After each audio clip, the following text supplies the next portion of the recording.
no one will be able to be armed. We will take all weapons.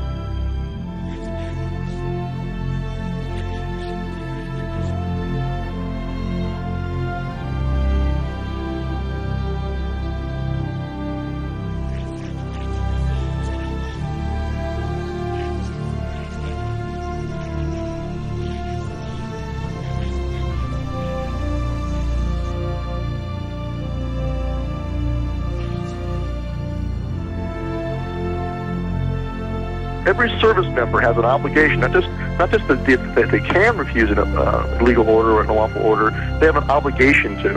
They have to. And so they have to make a decision for themselves where that line is.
That anyone can understand why these people, after 6 days, are still in this filthy, miserable convention center. Why are they still here? There's the freeway here. I tell you what I would have done, what I would still do. I would say, let them walk out of here. Let them walk away from the filth.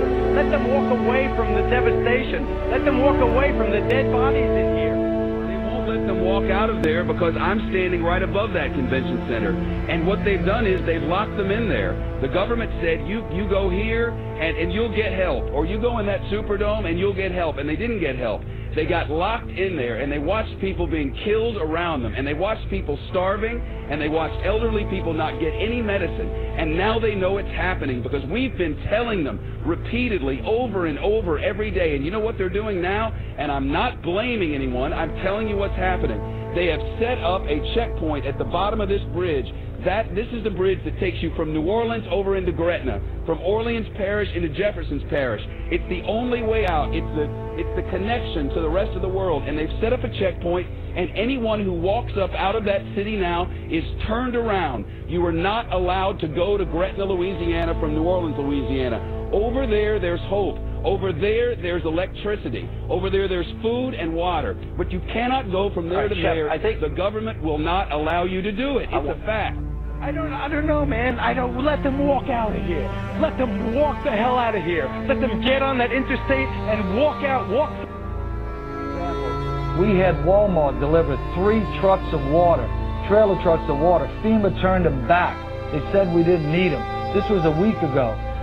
FEMA, we had 1,000 gallons of diesel fuel on a Coast Guard vessel docked in my parish. The Coast Guard said, come get the fuel right away. When we got there with our trucks, they got a word. FEMA says, don't give you the fuel.